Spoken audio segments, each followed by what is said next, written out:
नमस्कार दोस्तों, स्वागत है आपका हिंदी पाठशाला में। आज हम पढ़ेंगे यूजीसी नेट के सिलेबस में लगी हुई का एक व्यंग्य इंस्पेक्टर मातादीन चांद पर हरिशंकर परसाई का है।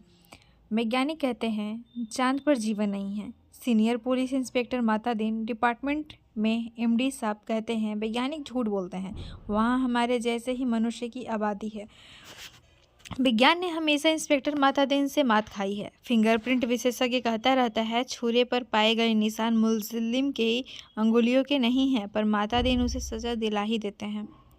मातादीन कहते हैं ये वैज्ञानिक केस का पूरा इन्वेस्टिगेशन नहीं करते। उन्होंने चांद का उजला हिस्सा देखा और कह दिया वहाँ जीवन नहीं है। मैं चांद का अंधेरा हिस्सा देख कर आया हूँ, वहाँ मनुष्य जाति है। यह बात सही है क्योंकि अंधेरे पक्ष के मातादीन माहिर माने जाते हैं।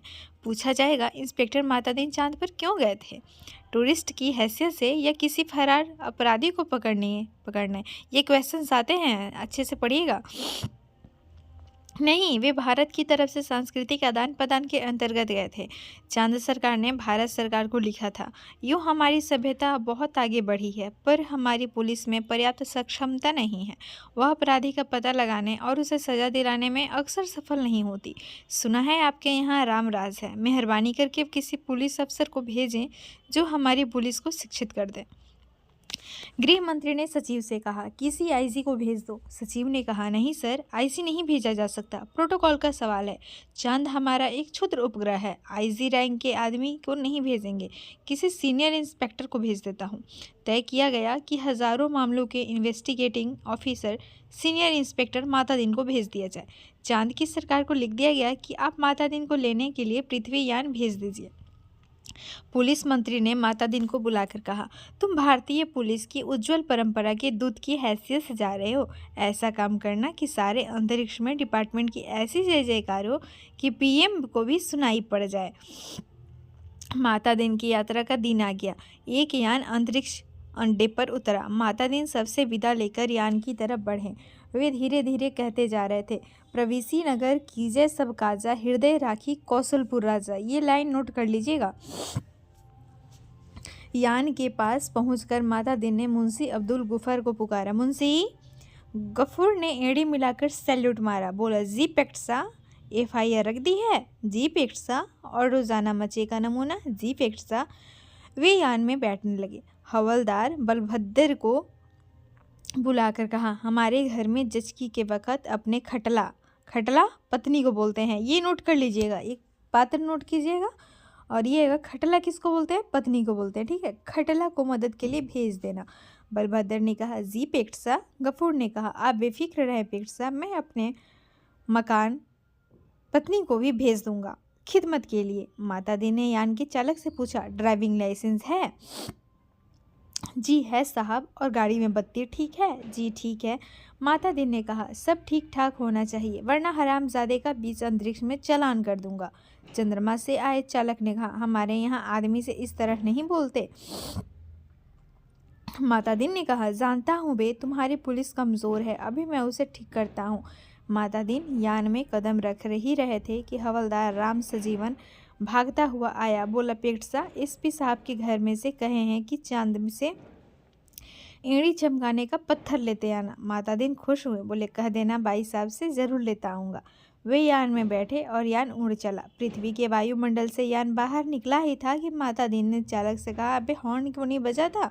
चालक ने जवाब दिया आसपास लाखों मील में कुछ नहीं है। मातादीन ने डांटा मगर रूल इज़ रूल, हॉर्न बजाना चल, हॉर्न बजाता चल। चालक अंतरिक्ष में हॉर्न बजाता हुआ यान को चांद पर उतार लाया। अंतरिक्ष अड्डे पर पुलिस अधिकारी मातादीन के स्वागत के लिए खड़े थे। मातादीन रोब से उतरे और उन अफसरों के कंधों पर नजर डाली। वहाँ किसी के स्टार नहीं थे, फीते भी किसी के नहीं लगे थे, लिहाजा मातादीन ने एड़ी मिलाना और हाथ उठाना ज़रूरी नहीं समझा। फिर उन्होंने सोचा मैं यहाँ इंस्पेक्टर की हैसियत से नहीं, सलाहकार की हैसियत से आया हूँ। मातादीन को वे लोग लाइन में ले गए और एक अच्छे बंगले में उन्हें टिका दिया। एक दिन आराम करने के बाद मातादीन ने काम शुरू कर दिया। पहले उन्होंने पुलिस लाइन का मुलाहजा किया। शाम को उन्होंने आईजी से कहा आपके यहाँ पुलिस लाइन में हनुमान जी का मंदिर नहीं है? हमारे रामराज में पुलिस लाइन में हनुमान जी है। आईजी ने कहा हनुमान कौन थे? हम नहीं जानते। ये हनुमान जी वाला नोट कर लीजिएगा, एग्जाम में बार बार पूछा जाता है, ठीक है। माता दिन ने कहा, हनुमान का दर्शन हर कर्तव्यपरायण पुलिस वाले के लिए जरूरी है। हनुमान सुग्रीव के यहाँ स्पेशल ब्रांच में थे। उन्होंने सीता माता का पता लगाया था। एबडक्शन का मामला था, दफा 362। हनुमान जी ने रावण को सजा वहीं दे दी, उसकी प्रॉपर्टी में आग लगा दी। पुलिस को यह अधिकार होना चाहिए कि अपराधी को पकड़ा और वहीं सजा दे दी। अदालत में जाने का झंझट नहीं। अगर यह सिस्टम हमारे रामराज में भी चालू नहीं हुआ है। हनुमान जी के काम से भगवान राम बहुत खुश हुए। वे उन्हें अयोध्या ले आए और टॉन ड्यूटी में तैनात कर दिया। वहीं हनुमान हमारे आराध्य देव हैं। मैं उनकी फ़ोटो लेता आया हूँ। उस पर से मूर्तियाँ बनवाइए और हर पुलिस लाइन में स्थापित करवाइए। थोड़े ही दिनों में चांद की हर पुलिस लाइन में हनुमान जी स्थापित हो गए। माता दिन जी उन कारणों का अध्ययन कर रहे थे जिनसे पुलिस लापरवाह और अलाल हो गई है। वह अपराधों पर ध्यान नहीं देती। कोई कारण नहीं मिल रहा था। एकाएक उनकी बुद्धि में एक चमक आई। उन्होंने मुंशी से कहा, जरा तनख्वाह का रजिस्टर बताओ। तनख्वाह का रजिस्टर देखा तो सब समझ गए। कारण पकड़ में आ गया। शाम को उन्होंने पुलिस मंत्री से कहा, मैं समझ गया कि आपकी पुलिस मुस्तैद क्यों नहीं है। आप इतनी बड़ी तनख्वाहें देते हैं, इसलिए सिपाही को 500, थानेदार को 1000। ये क्या मजाक है। आखिर पुलिस अपराधी को क्यों पकड़े। हमारे यहाँ सिपाही को 100 और इंस्पेक्टर को 200 देते हैं, तो वे 24 घंटे जुर्म की तलाश करते हैं। आप तनख्वाहें फौरन घटाइए। पुलिस मंत्री ने कहा, मगर यह तो अन्याय होगा। अच्छा वेतन नहीं मिलेगा तो वे काम ही क्यों करेंगे। माता दिन ने कहा, इसमें कोई अन्याय नहीं है। आप देखेंगे कि पहली घटी हुई तनख्वाह मिलते ही आपकी पुलिस की मनोवृत्ति में क्रांतिकारी परिवर्तन हो जाएगा। पुलिस मंत्री ने तनख्वाहें घटा दी और 2-3 महीनों में सचमुच बहुत फर्क आ गया। पुलिस एकदम मुस्तैद हो गई, सोते से एकदम जाग गई, चारों तरफ नजर रखने लगी। अपराधियों की दुनिया में घबराहट छा गई। पुलिस मंत्री ने तमाम थानों में रिकॉर्ड बुलाकर देखे। पहले से कई गुने अधिक केस रजिस्टर हुए थे। उन्होंने माता दीन से कहा, मैं आपकी सोच की तारीफ करता हूँ। आपने क्रांति कर दी, पर यह हुआ किस तरह। माता दीन ने समझाया, बात बहुत मामूली है। कम तनख्वाह दोगे तो मुलजिम की कोई गुजर नहीं होगी। 100 रुपये में सिपाही बच्चों को नहीं पाल सकता। 200 में इंस्पेक्टर ठाट बाट नहीं मेंटेन कर सकता। उसे ऊपरी आमदनी करनी ही पड़ेगी, और ऊपरी आमदनी तभी होगी जब वह अपराधी को पकड़ेगा। गरज की वह अपराधों पर नजर रखेगा, सचेत, कर्तव्यपरायण और मुस्तैद हो जाएगा। हमारे रामराज के स्वच्छ और सक्षम प्रशासन का यही रहस्य है। चंद्रलोक में इस चमत्कार की खबर फैल गई। लोग माता दिन को देखने आने लगे कि वह आदमी कैसा है जो तनख्वाह कम करके सक्षमता ला देता है। पुलिस के लोग भी खुश थे। वे कहते, गुरु आप इधर न पधारते तो हम सभी कोरी तनख्वाह से ही गुजर करते रहते। सरकार भी खुश थी कि मुनाफे का बजट बनने वाला था। आधी समस्या हल हो गई। पुलिस अपराधी पकड़ने लगी थी। अब मामले की जाँच विधि में सुधार करना रह गया था। अपराधी को पकड़ने के बाद उसे सज़ा दिलाना। माता दिन इंतज़ार कर रहे थे कि कोई बड़ा केस हो जाए तो नमूने के तौर पर उसका इन्वेस्टिगेशन कर बताए। एक दिन आपसी मारपीट में एक आदमी मारा गया। माता दिन कोतवाली में आकर बैठ गए और बोले, नमूने के लिए इस केस का इन्वेस्टिगेशन मैं करता हूँ, आप लोग सीखिए। यह कत्ल का केस है। कत्ल के केस में एविडेंस बहुत पक्का होना चाहिए। कोतवाल ने कहा, पहले कातिल का पता लगाया जाए, तभी तो एविडेंस इकट्ठा किया जाएगा। माता दी ने कहा, नहीं, उल्टे मत चलो, पहले एविडेंस देखो। क्या कहीं खून मिला किसी के कपड़ों पर या और कहीं। एक इंस्पेक्टर ने कहा, हाँ, मारने वाले तो भाग गए थे, मृतक सड़क पर बेहोश पड़ा था। एक भला आदमी वहाँ रहता है, उसने उठाकर अस्पताल भेजा। उस भले आदमी के कपड़ों पर खून के दाग लग गए हैं। माता दिन ने कहा, उसे फौरन गिरफ्तार करो। कोतवाल ने कहा, मगर उसने तो मरते हुए आदमी की मदद की थी। माता दिन ने कहा, वह सब ठीक है, पर तुम खून के दाग ढूंढने और कहाँ जाओगे। जो एविडेंस मिल रहा है उसे तो कब्जे में करो। वह भला आदमी पकड़कर बुलावा लिया गया। उसने कहा, मैंने तो मरते आदमी को अस्पताल भिजवाया था, मेरा क्या कसूर है। चांद की पुलिस उसके बाद से एकदम प्रभावित हुई। माता दिन प्रभावित नहीं हुए। सारा पुलिस महकमा उत्सुक था कि अब माता दिन क्या तर्क निकालते हैं। माता दिन ने उससे कहा, पर तुम झगड़े की जगह गए क्यों। उसने जवाब दिया, मैं झगड़े की जगह नहीं गया, मेरा वहाँ मकान है, झगड़ा मेरे मकान के सामने हुआ। अब फिर माता दिन की प्रतिभा की परीक्षा थी। सारा महकमा उत्सुक से देख रहा था। माता दिन ने कहा, मकान तो ठीक है, पर मैं पूछता हूँ झगड़े की जगह जाना ही क्यों। इस तरह का कोई जवाब नहीं था। वह बार बार कहता, मैं झगड़े की जगह नहीं गया, मेरा वही मकान है। माता दिन उसे जवाब देते, सो ठीक है, पर झगड़े की जगह जाना ही क्यों। इस तर्क प्रणाली से पुलिस के लोग बहुत प्रभावित हुए। अब माता दीन जी ने इन्वेस्टिगेशन का सिद्धांत समझाया। देखो, आदमी मारा गया है तो यह पक्का है किसी ने उसे ज़रूर मारा है। कोई कातिल है, किसी को सज़ा होनी है। सवाल है किसको सज़ा होनी है। पुलिस के लिए यह सवाल इतना महत्व नहीं रखता जितना यह सवाल कि जुर्म किस पर साबित हो सकता है या किस पर साबित होना चाहिए। कत्ल हुआ है तो किसी मनुष्य को सज़ा होगी ही, मारने वाले को होती है या बेकसूर को। यह अपने सोचने की बात नहीं है। मनुष्य सब बराबर हैं, सब में उसी परमात्मा का अंश है। हम भेदभाव नहीं करते, यह पुलिस का मानवतावाद है। दूसरा सवाल है किस पर जुर्म साबित होना चाहिए। इसका निर्णय इन बातों से होगा। पहला, क्या वह आदमी पुलिस के रास्ते में आता है? क्या उसे सजा दिलाने से ऊपर के लोग खुश होंगे? महात्मा दीन को बताया गया कि वह आदमी भला है, पर पुलिस अन्याय करे तो विरोध करता है। जहाँ तक ऊपर के लोगों का सवाल है, वह वर्तमान सरकार का की विरोधी राजनीति वाला है। माता दी ने टेबल ठोक कर कहा, फर्स्ट क्लास केस, पक्का एविडेंस और ऊपर का सपोर्ट। एक इंस्पेक्टर ने कहा, पर हमारे गले यह बात नहीं उतरती कि एक निरपराध भले आदमी को सजा दिलाई जाए। माता दी ने समझाया, देखो मैं समझा चुका हूँ कि सब में उसी ईश्वर का अंश है। सजा इसे हो या कातिल को, फांसी पर तो ईश्वर ही चढ़ेगा ना। फिर तुम्हें कपड़ों पर खून मिल रहा है, इसे छोड़कर तुम कहाँ ढूंढते फिरोगे? तुम तो भरो FIR। माता दीन जी ने FIR भरवा दी, बखत जरूरत के लिए जगह खाली छुड़वा दी। दूसरे दिन पुलिस कोतवाल ने कहा, गुरुदेव हमारी तो बड़ी आफत है। तमाम भले आदमी आते हैं और कहते हैं उस बेचारे बेकसूर को क्यों फंसा रहे हो। ऐसा तो चंद्रलोक में कभी नहीं हुआ। बताइए हम क्या जवाब दें, हम तो बहुत शर्मिंदा हैं। माता दी ने कोतवाल से कहा, घबराओ मत, शुरू में इस काम में आदमी को शर्म आती है, आगे तुम्हें बेकसूर को छोड़ने में शर्म आएगी। हर चीज़ का जवाब है। अब आपके पास जो आए उससे कह दो हम जानते हैं वह निर्दोष है, पर हम क्या करें, यह सब ऊपर से हो रहा है। कोतवाल ने कहा, तब वे SP के पास जाएंगे। माता दीन बोले, SP भी कह दे कि ऊपर से हो रहा है। तब वे IG के पास जाएंगे। तब वे IG के पास शिकायत करेंगे। IG भी कहे कि सब ऊपर से हो रहा है। तब वे लोग पुलिस मंत्री के पास पहुंचेंगे। पुलिस मंत्री भी कहेंगे, भैया मैं क्या करूं, यह ऊपर से हो रहा है। तो वे प्रधानमंत्री के पास जाएंगे। प्रधानमंत्री भी कहे, मैं जानता हूँ वह निर्दोष है, पर यह ऊपर से हो रहा है। कोतवाल ने कहा, तब वे? माता दी ने कहा, तब क्या? तब वे किसके पास जाएंगे? भगवान के पास ना। भगवान, मगर भगवान से पूछकर कौन लौट सका है? कोतवाल चुप रह गया। वह इस महान प्रतिभा से चमत्कृत था। माता दी ने कहा, एक मुहावरा ऊपर से हो रहा है, हमारे देश में 25 सालों से सरकारों को बचा रहा है, तुम इसे सीख लो।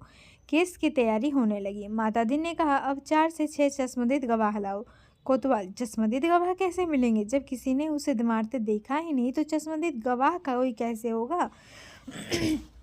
माता दी ने सिर ठोक लिया। किन बेवकूफ़ों के बीच फंसा दिया गवर्नमेंट ने, इन्हें तो ABCD भी नहीं आती। झल्ला कर कहा, चश्मदीद गवाह किसे कहते हैं जानते हो? चश्मदीद गवाह वह नहीं है जो देखे, बल्कि वह है जो कहे कि मैंने देखा।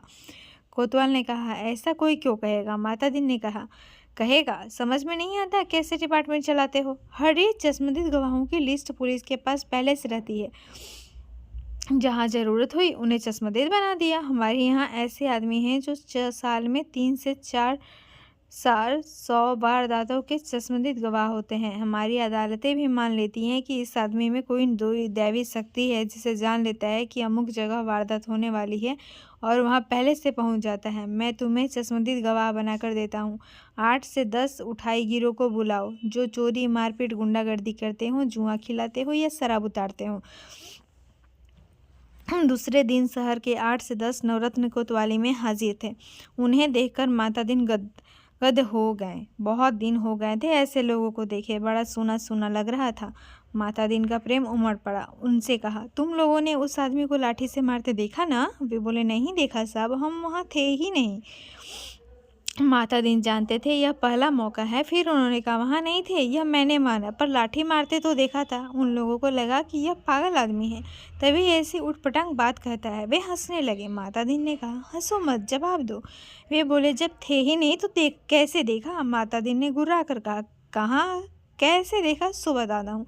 तुम लोग जो काम करते हो सब इधर दर्ज है। हर एक को कम से कम 10 साल जेल में डाला जा सकता है। तुम ये काम आगे भी करना चाहते हो या जेल जाना चाहते हो? वे घबरा कर बोले, साहब हम जेल नहीं जाना चाहते। माता दी ने कहा, ठीक, तो तुमने उस आदमी को लाठी मारते देखा? देखा ना? वे बोले, देखा साहब। वह आदमी घर से निकला और जो लाठी मारना शुरू किया तो वह बेचारा बेहोश होकर सड़क पर गिर पड़ा। माता दी ने कहा, ठीक है, आगे भी ऐसी वारदातें होंगी। वे बोले, साहब जो आप कहेंगे सो देखेंगे। कोतवाल इस चमत्कार से थोड़ी देर को बेहोश हो गया। होश आया तो माता दिन के चरणों पर गिर पड़ा। माता दी ने कहा, हटो, काम करने दो।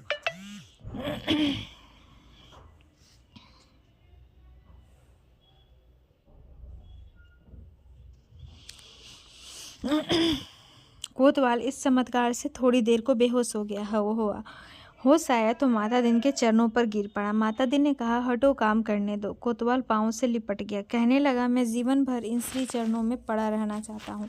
माता दिन ने आगे की सारी कार्यप्रणाली तय कर दी। FIR बदलना, बीच में पन्ने डालना, रोजाना मचा बदलना, गवाहों को तोड़ना, सब सिखा दिया। उस आदमी को 20 साल की सजा हो गई। चांद की पुलिस शिक्षित हो चुकी थी। धड़ाधड़ केस बनने लगे और सजा होने लगी। चांद की सरकार बहुत खुश थी।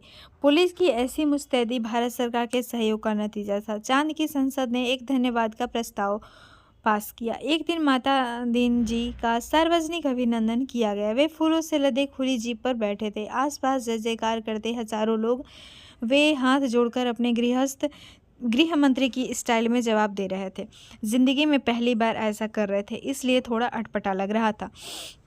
26 साल पहले पुलिस में भर्ती होते वक्त किसने सोचा था कि एक दिन दूसरे लोक में उनका ऐसा अभिनंदन होगा। वे पछताएं। अच्छा होता कि इस मौके के लिए कुर्ता, टोपी और धोती ले आते। भारत के पुलिस मंत्री टेलीविज़न पर बैठे यह दृश्य देख रहे थे और सोच रहे थे, मेरी सद्भावना यात्रा के लिए वातावरण बन गया। कुछ महीने निकल गए। एक दिन चांद की संसद का विशेष अधिवेशन बुलाया गया। बहुत तूफान खड़ा हुआ। गुप्त अधिवेशन था, इसलिए रिपोर्ट प्रकाशित नहीं हुई, पर संसद की दीवारों से टकराकर कुछ शब्द बाहर आए। सदस्य गुस्से से चिल्ला रहे थे। कोई बीमार बाप का इलाज नहीं कर रहा था, डूबते बच्चों को कोई नहीं बचाता, जलते मकान की आग कोई नहीं बुझाता, आदमी जानवर से बदतर हो गया, सरकार फौरन इस्तीफा दे। दूसरे दिन चांद के प्रधानमंत्री ने माता दिन को बुलाया। माता दिन ने देखा वे एकदम बुढ़े हो गए थे।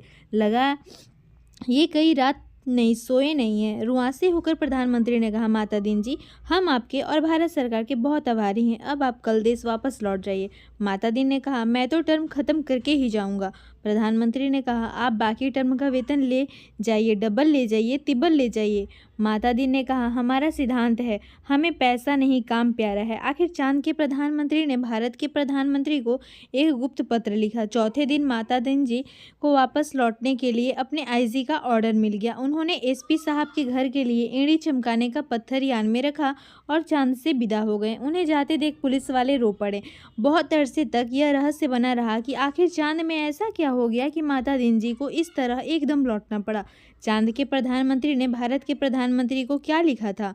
एक दिन वह पत्र खुल ही गया। उसमें लिखा था, इंस्पेक्टर माता दीन की सेवाएं हमें प्रदान करने के लिए अनेक धन्यवाद, पर अब आप उन्हें फौरन बुला लें। हम भारत को मित्र देश समझते थे, पर आपने हमारे साथ शत्रुवत व्यवहार किया है। हम भोले लोगों से आपने विश्वासघात किया है। आपके माता दीन जी ने हमारी पुलिस को जैसा कर दिया है, उसके नतीजे ये हुए हैं। कोई आदमी किसी मरते हुए आदमी के पास नहीं जाता, इस डर से कि वह कत्ल के मामले में फंसा दिया जाएगा। बेटा बीमार बाप की सेवा नहीं कर रहा था, वह डरता है बाप मर गया तो उस पर कहीं हत्या का आरोप नहीं लगा दिया जाए। घर जलते रहते हैं और कोई बुझाने नहीं जाता, डरता है कि कहीं उस पर आग लगाने का जुर्म कायम न कर दिया जाए। बच्चे नदी में डूबते रहते हैं और कोई उन्हें बचाने नहीं जाता, इस डर से कि उस पर बच्चों को डुबाने का आरोप न लग जाए। सारे मानवीय संबंध समाप्त हो रहे हैं। माता दीन जी ने हमारी आधी संस्कृति नष्ट कर दी है। अगर वे यहाँ रहें तो पूरी संस्कृति नष्ट कर देंगे। उन्हें फौरन रामराज में बुला लिया जाए। अगर आपको ये वीडियो पसंद आए तो चैनल को लाइक, शेयर और सब्सक्राइब जरूर करें। धन्यवाद।